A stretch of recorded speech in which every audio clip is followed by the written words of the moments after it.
అంత ప్రసాదం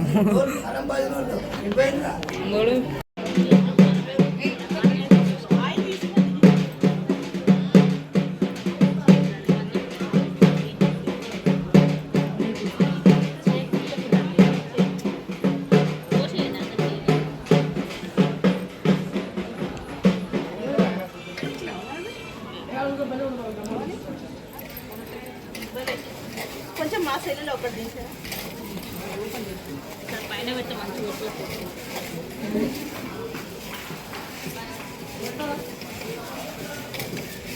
వీడియో తీయండి.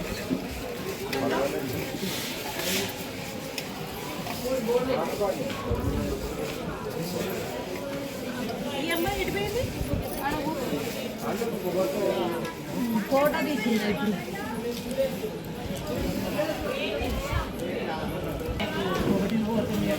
బుజ్జి బుజ్జి మాట్లాడిరా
అన్నీ జరిగాయి. రెండవ రోజు పార్వతీ పరమేశ్వరులు శేషవాహనము సేవపై ఈ కళ్యాణ మండపంలో వచ్చి దర్శించుకున్నటువంటి భక్తులందరికీ అనుగ్రహాన్ని ప్రసాదించారు. ఈరోజు మూడవ రోజు స్వామివారు అమ్మవారు పర్వత వాహనము అంటారు. పర్వత వాహనముపై కళ్యాణ మండపంకు వేయించేసి అగ్నిగుండాల కార్యక్రమాన్ని చేసి తదనుగుణంగా స్వామివారి అనుగ్రహాన్ని పొందడానికి భక్తులందరూ అగ్నిగుండాలలో ప్రవేశించి భక్తిని తెలుపుకున్నటువంటి సందర్భం మూడవ రోజు. ఈరోజు దోపోత్సవము అని చెప్పేసి అంటారు. దోపోత్సవంలో స్వామివారు అశ్వవాహనం అంటే గుర్రం వాహనం సేవపై పార్వతీ పరమేశ్వరులు కళ్యాణ మండపంలోకి విచ్చేసి ఇది ఇక్కడ నుండి స్వామివారు అమ్మవారిని తీసుకొని అశ్వవాహనంపై ఒక గొప్పనైనటువంటి అరణ్యానికి వెళ్తారట. ఆ అరణ్యంలో అమ్మవారిని రత్న సింహాసనంపై కూర్చోబెట్టి పరమేశ్వరుడు ఆయన గణంతో, అమ్మవారి గణం అమ్మవారి దగ్గరే ఉంటుంది, స్వామివారి గణం చేత అడవిలోకి వెళ్ళి వేట కొరకు వెళ్తారు. దాన్ని మృగయాత్ర. ఆ మృగయాత్రకు వెళ్ళి అనేకమైనటువంటి స్వామివారి వెంట వచ్చినటువంటి బ్రహ్మ విష్ణువాది ఇంద్రాది సమస్త దేవతలు కూడా స్వామివారి వెంట ఈ యొక్క వేటకు వెళ్తారు. తదుపరి ఈ అమ్మవారి దగ్గర ఉన్నటువంటి ఒక చోరుడు దొంగ అమ్మవారి వస్తువులనే దొంగతనం చేయించి అది తీసుకుపోయి ఎక్కడో పెడతాడు, దాచిపెడతాడు. అప్పుడు ఈ శివుడు ఇక్కడికి వచ్చేసరికి అమ్మవారి వస్తువులు కనిపించవు. ఏంటి అంటే ఏమో దొంగలు వేసుకుపోయారు అని చెప్పేసి అంటే అప్పుడు మళ్ళీ శివుడు భటులందరినీ పంపిస్తారు. అడవి అంతా వెతికిరండి, ఈ చోరులు మన వస్తువులు వేసుకుపోయినటువంటి చోరులను పట్టుకరండి అని చెప్పేసి పంపుతారు. ఆ సందర్భాన్ని పురస్కరించుకొని ఈ సేవలో భాగంగా చండీశ్వరుడు అంటే స్వామివారి సేవకుడు ఈ దొంగలను పట్టుకురావడానికి వెళ్తాడు. అప్పుడు ఏదో ఒక చోట ఆ దొంగలు వెతుకపోయి స్వామివారి ఆభరణాలన్నీ ఎక్కడో దాచిపెడతారు. ఆ దాచిపెట్టింది కన్నడ బ్రహ్మ అనేటటువంటి ఒక చోరుల నాయకుడు అతని దగ్గర పెడతారు. అప్పుడు ఈ స్వామివారి భటులు వెళ్ళి ఆ చోరులను చోర నాయకుడిని తీసుకొచ్చి స్వామివారి ముందు నిలిపిస్తారు. అమ్మవారి ముందు, స్వామివారి ముందు. అమ్మవారు చిరునవ్వు నవ్వుతుంటుంది, ఎందుకంటే ఇదంతా ఆమె హాస్యం కోసం చేయించింది. అప్పుడు ఆ కన్నడ బ్రహ్మను శివుడు అడుగుతాడు, ఏంటంటే నీ తల్లి ఎవరు, నీ తండ్రి ఎవరు అంటే నా తండ్రి పరమేశ్వరుడు, నా తల్లి ఎవరంటే నీ పక్కన పార్వతి అని చెప్తాడు. అప్పుడు మరి ఎందుకు ఈ దొంగతనం చేశానంటే, నేను ఈ దొంగతనాలు చేసి శివుడి ఆరాధన కొరకు, శివుడి యొక్క తపస్సు కొరకు, శివుడికి వచ్చేటటువంటి భక్తులందరికీ ఏనాడు ప్రసాదం పెట్టాలి, అన్నం పెట్టాలి అనే ఉద్దేశంతో నేను తీసుకొచ్చినటువంటి ధనాన్ని వెచ్చించి ఈ స్వామివారికి మీ దర్శనానికి వచ్చిన భక్తులందరూ భోజనం పెడుతున్నాను అంటాడు. మరి ఇటువంటి దొంగతనం చేయకూడదు కదా అని చెప్పేసి అంటాడు.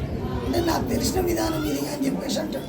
కాబట్టి నువ్వు ఈ దాన ధర్మాలు చేయడానికి దొంగతనం చేసినటువంటి ద్రవ్యం పెట్టకూడదు, నీ కష్టార్జితంలోనే కొంత భాగం వెచ్చించాలి. కాబట్టి నువ్వు చేసింది పొరపాటు, ఇప్పుడు నీకు ఏం శిక్ష వేస్తాను అని చెప్పేసి అంటాడు.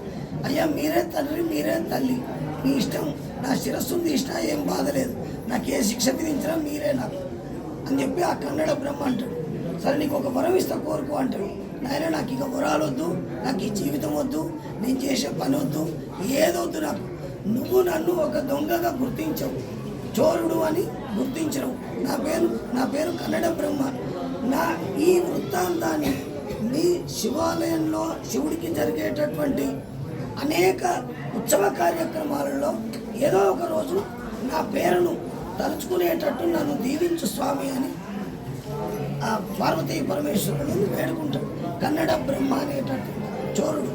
అయితే ఆ ఇతివృత్తంగా ప్రతి దేవాలయంలో ఆగమ శాస్త్ర ప్రకారంగా జరిగేటటువంటి శైవాగమాన్ని అనుసరించి ఈ చోరోత్సవము, దాని మృగయాత్ర వినోదము అంటారు.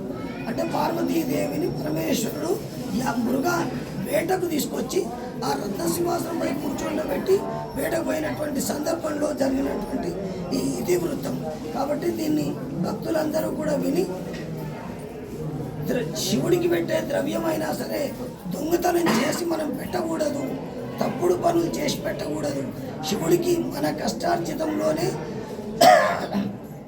100 రూపాయలలో 1 రూపాయి పెట్టిన లేదు, లేదంటే పత్రం పుష్పం ఫలంతోయం, భగవంతుడికి ఏం కావాలని లేదు. ఆయనను మనస్ఫూర్తిగా వేడుకుంటే అదే ఆయనకు సంతోషం.